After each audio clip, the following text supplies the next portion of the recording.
Welcome to Cruise Insider, where we're about to save your vacation from becoming an episode of Confiscated at Sea, when good luggage goes bad. Before you start stuffing your suitcase like it's a Thanksgiving turkey, let's talk about the items cruise ships ban faster than you can say all-you-can-eat buffet. These rules aren't just cruise lines being party poopers, they're keeping us all from turning the Love Boat into the Titanic 2.0. We'll skip the obvious no-nos like illegal drugs and weapons, because duh, even Pirates of the Caribbean had standards. Instead, we're focusing on those everyday items you think you can't survive without. Spoiler alert, you'll manage just fine without them in a floating resort where someone else does everything for you. Plus, we've got one secret item you can bring aboard that'll save you enough money for an extra excursion or 17 pina coladas. Stay tuned for this money-saving revelation that cruise lines wish we wouldn't tell you. During check-in, security will scan your luggage faster than your mother-in-law scans your house for dust. If they spot something naughty, they'll confiscate it and give you that "really, Karen" look before returning it after the cruise. First up, anything that heats up. Sorry, but your miracle hair dryer that supposedly turns you from just woke up to red carpet ready is staying home. You'll have to make friends with the stateroom dryer that has all the power of an asthmatic chihuahua. As for those hair straighteners and curling irons, forget about it. They're considered fire hazards, which makes sense because nothing says vacation ruined like evacuating in your pajamas because someone just had to have perfect beach waves.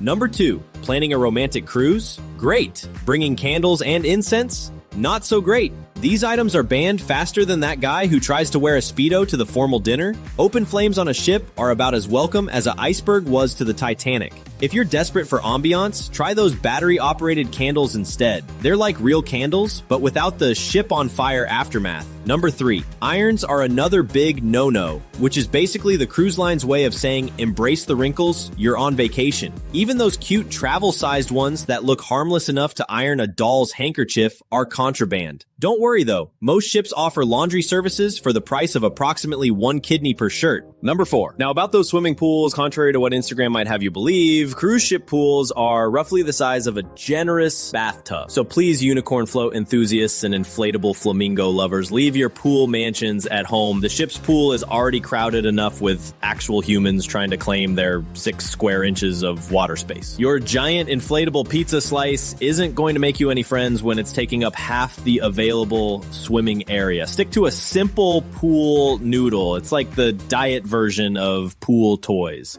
Number 5, to all you wannabe drone pilots hoping to capture that perfect aerial shot of your ship pulling away from port, nice try. Drones are about as welcome on cruise ships as a stomach bug. Even if you somehow smuggle one aboard, tucked into your Spanx perhaps, you can't fly it on the ship. And most ports have strict no drone zone policies. Unless you want your expensive flying camera confiscated faster than you can say, but my YouTube channel needs content. Leave the aerial photography to the professionals. Number 6, oh boy, this one's a doozy. Turns out your innocent tropical fruit decor might accidentally advertise that you're looking for some extracurricular activities with fellow passengers. Carnival was like, why are so many people knocking on random cabin doors asking if they can join the party? Then someone finally explained the whole upside down pineapple code to them, and cruise executives nearly spat out their pina coladas. So now, unless you want your cabin to become the unofficial swinger meetup spot of Deck 7, maybe stick with the standard welcome aboard sign. But hey, if pineapples are your thing, there are specialty cruises where that fruit is more welcome than the buffet. Number 7, surge protectors and certain extension cords. This seemingly innocent travel hack could actually get you in trouble at the security checkpoint. Cruise ships have very specific electrical systems that are designed to handle marine conditions. Regular surge protectors can overload these systems and create a serious fire hazard. What many first-time cruisers don't realize is that if there's a surge at sea, it's not just your devices at risk, it could affect the entire ship's electrical grid. The good news is that you're not completely out of options. Many cruise lines do allow non-surge power strips that simply multiply your outlets without the surge protection feature, but you absolutely need to check with your specific cruise line before packing one. Royal Caribbean, for example, allows power strips without surge protection, while Carnival has different specifications altogether. If you show up with the wrong types, security will happily add it to their collection. Number 8, personal Starlink and Wi-Fi sharing devices. Oh boy, this one's for all you tech wizards who thought you were smarter than a multi-billion-dollar cruise company. Some passengers, we see you IT professionals on vacation, were sneakily setting up their own satellite internet to avoid paying those totally reasonable $29.99 per day Wi-Fi packages. Nothing suspicious about that giant satellite dish in your carry-on, sir. Shockingly, the cruise lines caught on faster than you can say password 123. Now, any device like a portable Starlink or anything that can share one paid connection with multiple people is about as welcome as a norovirus outbreak. Security actively hunts for these rogue networks like they're searching for chocolate at a Weight Watchers meeting. Hope you enjoy watching that 30-second TikTok buffer for 10 minutes. Number 9. Walkie-talkies and baby monitors. Once a cruise vacation lifesaver, these gadgets are now about as welcome on board as a hurricane forecast. Why? Because these innocent-looking devices can mess with the ship's communication systems. Imagine the captain trying to navigate through a storm while all he hears is, "Billy, meet us at the buffet for ice cream," blasting through the bridge speakers. Not exactly the maritime emergency protocol they train for. Even if your walkie-talkies claim to be cruise-friendly, which is like claiming your toddler is restaurant-friendly, security will confiscate them faster than you can say over and out. Most cruise lines have simply thrown their hands up and banned them all, probably after the third time someone accidentally broadcast their bathroom activities to the entire ship. Baby monitors, same deal. Their signals might interfere with critical ship communications. So parents, your options are use the cruise app, take turns babysitting, or perfect the ancient art of ninja quiet door checking. Just remember, if your baby's crying is loud enough, you probably don't need electronic monitoring anyway. The entire deck will let you know. Number 10. Multi-plug outlets with regular sockets, aka the Forbidden Power Party. In a plot twist worthy of a maritime thriller, Royal Caribbean snuck multi-plug outlets onto their prohibited items list faster than passengers can sneak extra desserts from the buffet. They didn't just ban surge protectors, they've declared war on anything that dares to multiply electrical outlets. Those innocent little outlet extenders that cruise veterans swore by? Confiscated! For now, USB-only hubs remain legal citizens of cruise land, but if your charger is one of those fancy hybrid models with both USB ports and standard outlets, straight to cruise jail. Do not pass go. Do not collect your $200 shore excursion refund. This gets especially hilarious on older ships built before 2010, which come equipped with a whopping 2 outlets per cabin. 2, because apparently cruise designers in 2009 thought we'd all be vacationing like it's 1899. So unless you bring the right kind of charging hub, you'll be playing electrical Hunger Games with your cabin mates. Sorry, honey, your phone died because I needed to dry my hair. Priorities. Number 11. Brace yourselves for this one. What? Wheelchairs without accessible cabin bookings are banned? This shocking policy left us absolutely floored. Some UK-based cruise lines like P&O and Fred Olsen are now actually forbidding passengers from bringing a wheelchair on the ship unless they've specifically booked an accessible cabin. Can you believe it? Their explanation? They're claiming it's about safety rules and ensuring there's enough crew available during emergencies. Seriously? For travelers who've been happily cruising for years with their own foldable chairs and standard cabins, this policy has turned their vacation plans into an expensive and stressful gamble. And here's the most outrageous part. If you show up with a wheelchair that you didn't declare or book the wrong type of room, you can actually be denied boarding. And yes, that will be entirely at your own expense. Number 12. Now, time for the big reveal. The secret weapon that cruise-savvy travelers have been hiding from the rest of us mere mortals. Ready? You can actually bring booze on board. That's right. Most cruise lines let you smuggle in totally legally 1 or 2 bottles of wine per adult at embarkation. Hard liquor and beer? Sorry, those party animals are still banned faster than karaoke night after My Heart Will Go On plays for the 5th time. But wine? Oh honey, bring it on. With ship wine prices around $15 to $20 per glass, bringing your own 2 bottles can save you around $200. That's not just pocket change, that's practically paying for an entire interior cabin on a weekday sailing to nowhere. Just remember to pack your bottles between your underwear and socks, not because you need to hide them, but because the only thing worse than paying cruise prices for wine is watching your savings shatter in your luggage. So before you head to the port, double check your cruise line's list of prohibited items to avoid delays, confiscated items, or being denied boarding. These rules may seem strict, but ensure everyone's safety and enjoyment at sea. Think of checking the banned items list on your cruise line's website as a scavenger hunt, where the prize is not having your stuff confiscated or being dragged to the naughty room, which is disappointingly not a fun adult activity space. And if you want to stay ahead of all these update travel rules and cruise news, smash that subscribe button and attack that notification bell like it's the last chocolate lava cake at the dessert station. Drop a comment sharing the most ridiculous thing you've seen security confiscate. Was it an elderly woman's dangerous knitting needles? A teen teenager's suspicious pool noodle? Or perhaps that guy trying to smuggle aboard an entire roast turkey? True story. Let us know at Cruise Insider. We want to share everything with fellow cruisers to help you have the best cruise ever.